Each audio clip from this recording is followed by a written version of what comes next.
নমস্কাৰ মই ঋতুৰাজ টাইমিটৰ দৰ্শকসকলৰ বাবে এই মুহূৰ্তত লৈ আহিছোঁ এটা ডাঙৰ খবৰ নামনি অসমত পুনৰ চলিব সৰ্ববৃহৎ উচ্ছেদ অভিযান আৰু নামনি অসমৰ ২৭ নং ৰাষ্ট্ৰীয় ঘাইপথৰ কাষত বসতি স্থাপন কৰা লোকসকল সাৱধান হবৰ হ'ল কিয়নো প্ৰশাসনে এতিয়া দেখিবলৈ পোৱা গৈছে এক বৃহৎ উচ্ছেদ অভিযানৰ বাবে কঁকালত টঙালি বান্ধি সাজু হৈছে ডাঙৰ খবৰ জনাই আছোঁ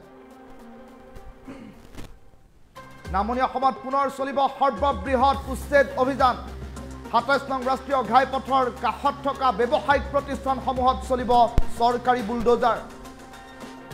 বুলডোজাৰ লগাই ভাঙি দিয়া হৈছে অবৈধ ঘৰ দুৱাৰ আৰু ইতিমধ্যে নামনি অসমত আন এক বৃহৎ সৰ্ববৃহৎ উচ্ছেদৰ বাবে সাজু হৈছে প্ৰশাসন কোনো অবৈধ দখলকাৰীক ৰেহাই দিয়া নহ'ব বুলি ইতিমধ্যে প্ৰশাসনৰ তৰফৰ পৰা স্পষ্ট কৰা হৈছে ৰাষ্ট্ৰীয় ঘাইপথৰ কাষত থকা দোকানতো চলিছে উচ্ছেদ অভিযান একাংশ লোকে ৰাষ্ট্ৰীয় ঘাইপথৰ কাষত অবৈধভাৱে সাজিছিল দোকান হোটেল ৰেষ্টুৰেণ্ট এতিয়া কেইসমূহ ব্যৱসায়িক প্ৰতিষ্ঠানৰ ওপৰতো পৰিছে চৰকাৰী বুলডোজাৰ বৰপেটা ৰোডৰ সমীপৰ শিমলাগুৰি মৌটুপুৰী আদি বিভিন্ন প্ৰান্তত চলিছে উচ্ছেদ অভিযান ৰাষ্ট্ৰীয় ঘাইপথ প্ৰাধিকৰণে চলাইছে উচ্ছেদ অভিযান প্ৰান্তে প্ৰান্তে ক'ৰবাত যদি উত্তৰ পূব সীমান্ত ৰেলৱে অভিযান চলাইছে ক'ৰবাত চলাইছে ৰাষ্ট্ৰীয় ঘাইপথ প্ৰাধিকৰণে বৰপেটা ৰোডৰ সমীপৰ মৌটুপুৰীত ৰাষ্ট্ৰীয় ঘাইপথ প্ৰাধিকৰণে ৰাষ্ট্ৰীয় ঘাইপথৰ কাষত চলাইছে অভিযান ৰাষ্ট্ৰীয় ঘাইপথৰ পৰা মৰামানাহালৈকে থকা চৰকাৰী ভূমি অবৈধ দখলক লৈ এতিয়া প্ৰশাসন খৰ্গগ্ৰস্ত নামনি অসমত পুনৰ সৰ্ববৃহৎ উচ্ছেদ অভিযানে এক প্ৰকাৰ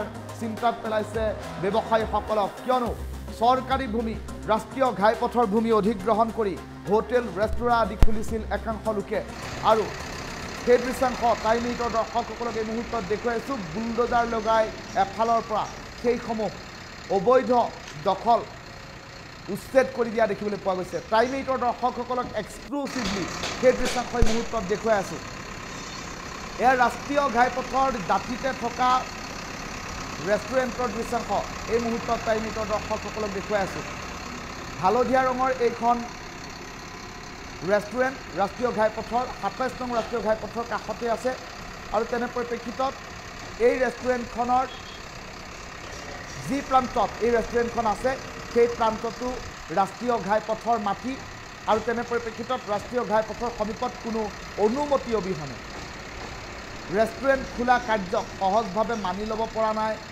আৰু তাৰ পাছতে এতিয়া বুলডোজাৰ লগাই প্ৰশাসনে এফালৰ পৰা ভাঙি পেলাইছে এই ঘৰসমূহ কেৱল এখন দুখন নহয় কেইবাখনো দোকান কেইবাখনো ব্যৱসায়িক প্ৰতিষ্ঠান আৰু ৰেষ্টুৰেণ্ট আদি হোটেল আদি বিভিন্ন প্ৰতিষ্ঠান এতিয়া এফালৰ পৰা বুলডোজাৰ লগাই ভাঙি দিয়াৰ খবৰ আহি পৰিছে ৰাষ্ট্ৰীয় ঘাইপথ প্ৰাধিকৰণে এই উচ্ছেদ আৰম্ভ কৰিছে আৰু সেই উচ্ছেদৰ দৃশ্যাংশ এই মুহূৰ্তত টাইমিটৰ দৰ্শকসকলক দেখুৱাই আছে ২৭ নং ৰাষ্ট্ৰীয় ঘাইপথৰ কাষৰ ব্যৱসায়িক প্ৰতিষ্ঠানত চলিছে বুলডোজাৰ টাইমিটৰ দৰ্শকসকলক এই দৃশ্যাংশ এই মুহূৰ্তত দেখুৱাই আছোঁ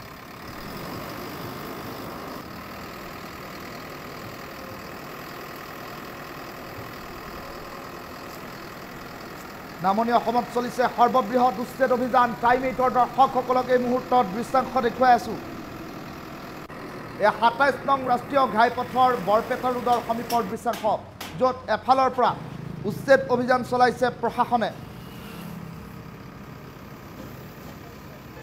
বুলডোজাৰ লগাই ভাঙি দিয়া হৈছে অবৈধ ঘৰ দুৱাৰ কোনো অবৈধ দখলকাৰীক ৰেহাই দিয়া নহ'ব বুলি এক প্ৰকাৰ উল্লেখ কৰি পৰিস্থিতি ক্ৰমাগতভাৱে উত্তপ্ত কৰি তোলাৰ দৃশ্যাংশ বন্দী হৈছে কেমেৰাত টাইমিটৰ কেমেৰাত বন্দী হোৱাৰ দৃশ্যাংশ এই মুহূৰ্তত দেখুৱাইছোঁ আৰু বুলডোজাৰৰ কোব খোৱাৰ পূৰ্বেই এতিয়া ঘৰ দুৱাৰ ভাঙিবলৈ বাধ্য হৈছে এই ৰেষ্টুৰেণ্ট হোটেলসমূহৰ স্বত্বাধিকাৰী ৰাষ্ট্ৰীয় ঘাইপথ প্ৰাধিকৰণে ইতিমধ্যে ৰাষ্ট্ৰীয় ঘাইপথৰ ভূমি অধিগ্ৰহণ কৰাৰ বাবে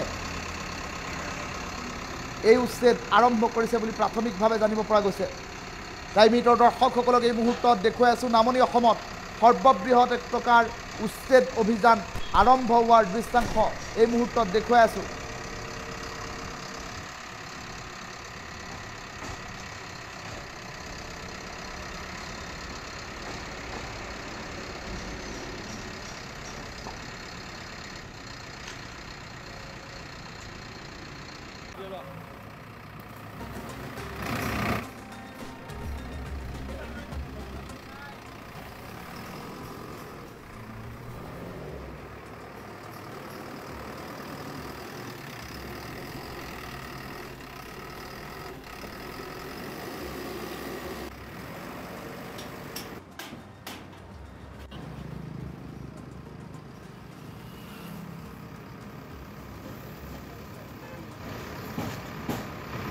প্ৰশাসনক ধন্যবাদ জনাইছোঁ।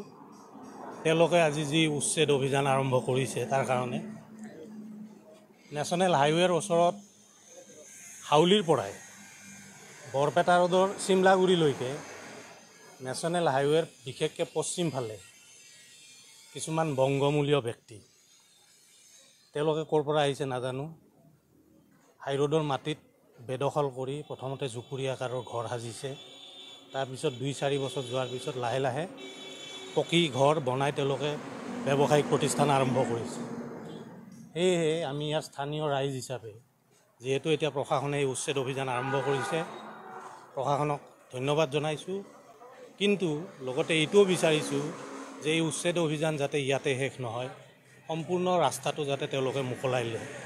কাৰণ এই লাহেকৈ সৰু সৰু দোকানৰ পৰা তেওঁলোকে গজালি মেলাৰ নিচিনাকৈ এটা সময়ত তেওঁলোকে বৃহৎ বৃহৎ অট্টালিকা গঢ়িব। এই সৰু সৰু জুপুৰিবিলাকৰ ভিতৰত আমি শুনামতে, মই দেখা নাই কিন্তু শুনামতে বিভিন্ন অবৈধ কাম কাজো চলে। যিটো ব্যৱস্থা লৈছে আজি সেইটো যথেষ্ট তেওঁলোকৰ প্ৰশংসাৰ পাত্ৰ। প্ৰশাসনৰ প্ৰতি পুনৰ আহ্বান অনুৰোধ, হাইৰোডৰ পাৰত যিমানখিনি বেদখল হৈ পেলাই ব্যৱসায়িক প্ৰতিষ্ঠান গঢ় লৈ উঠিছে, হতাপাৰা অঞ্চলত এখন দেখা পাইছোঁ প্ৰতিদিনে এখন বজাৰ এখন বহে অবৈধভাৱে দখল কৰি। তাত কোনো থলুৱা মানুহ, খিলঞ্জীয়া মানুহ, তাত কোনো ব্যৱসায় নাই। গোটেইখিনি ব্যৱসায় দেখা পাইছোঁ আমি সন্দেহজনক। গতিকে তেওঁলোকে যাতে গজালি হ'ব নোৱাৰে সেই ব্যৱস্থাটো যাতে চৰকাৰ প্ৰশাসনে কৰে। বিশেষকৈ মুখ্যমন্ত্ৰীয়ে গোটেই সমগ্ৰ অসমতে যিহেতু এই ধৰণৰ এটা বেদখলমুক্ত অসম গঢ়াৰ কাৰণে এটা তেওঁ প্ৰতিশ্ৰুতি দিছিলে আৰু তেখেতে যথেষ্ট এই ক্ষেত্ৰত পদক্ষেপো হাতত লৈছে। সেই পদক্ষেপৰে অংশ হিচাপে আমাৰ এই অঞ্চলতো যাতে এই গোটেই বেদখল উচ্ছেদ প্ৰক্ৰিয়াটো আগবঢ়াই নিয়ে তাৰ কাৰণে চৰকাৰক আহ্বান। প্ৰশাসনক ধন্যবাদ জনাইছোঁ। তেওঁলোকে আজি যি উচ্ছেদ অভিযান আৰম্ভ কৰিছে তাৰ কাৰণে। নেশ্যনেল হাইৱেৰ ওচৰত হাউলিৰ পৰাই বৰপেটা ৰোডৰ চিমলাগুৰিলৈকে নেশ্যনেল হাইৱেৰ বিশেষকৈ পশ্চিম ফালে কিছুমান বংগমূলীয় ব্যক্তি, তেওঁলোকে ক'ৰ পৰা আহিছে নাজানো, হাইৰোডৰ মাটিত বেদখল কৰি প্ৰথমতে জুপুৰি আকাৰৰ ঘৰ সাজিছে। তাৰপিছত 2-4 বছৰ যোৱাৰ পিছত লাহে লাহে পকী ঘৰ বনাই তেওঁলোকে ব্যৱসায়িক প্ৰতিষ্ঠান আৰম্ভ কৰিছে। সেয়েহে আমি ইয়াৰ স্থানীয় ৰাইজ হিচাপে যিহেতু এতিয়া প্ৰশাসনে এই উচ্ছেদ অভিযান আৰম্ভ কৰিছে, প্ৰশাসনক ধন্যবাদ জনাইছোঁ। কিন্তু লগতে এইটোও বিচাৰিছোঁ যে এই উচ্ছেদ অভিযান যাতে ইয়াতে শেষ নহয়, সম্পূৰ্ণ ৰাস্তাটো যাতে তেওঁলোকে মোকলাই লয়। কাৰণ এই লাহেকৈ সৰু সৰু দোকানৰ পৰা তেওঁলোকে গজালি মেলাৰ নিচিনাকৈ এটা সময়ত তেওঁলোকে বৃহৎ বৃহৎ অট্টালিকা গঢ়িব। এই সৰু সৰু জুপুৰিবিলাকৰ ভিতৰত আমি শুনামতে, মই দেখা নাই কিন্তু শুনামতে বিভিন্ন অবৈধ কাম কাজো চলে। যিটো ব্যৱস্থা লৈছে আজি সেইটো যথেষ্ট তেওঁলোকৰ প্ৰশংসাৰ পাত্ৰ। প্ৰশাসনৰ প্ৰতি পুনৰ আহ্বান অনুৰোধ, হাইৰোডৰ পাৰত যিমানখিনি বেদখল হৈ পেলাই ব্যৱসায়িক প্ৰতিষ্ঠান গঢ় লৈ উঠিছে, হতাপাৰা অঞ্চলত এখন দেখা পাইছোঁ প্ৰতিদিনে এখন বজাৰ এখন বহে অবৈধভাৱে দখল কৰি। তাত কোনো থলুৱা মানুহ, খিলঞ্জীয়া মানুহ, তাত কোনো ব্যৱসায় নাই। গোটেইখিনি ব্যৱসায় দেখা পাইছোঁ আমি সন্দেহজনক। গতিকে তেওঁলোকে যাতে গজালি হ'ব নোৱাৰে সেই ব্যৱস্থাটো যাতে চৰকাৰ প্ৰশাসনে কৰে। বিশেষকৈ মুখ্যমন্ত্ৰীয়ে গোটেই সমগ্ৰ অসমতে যিহেতু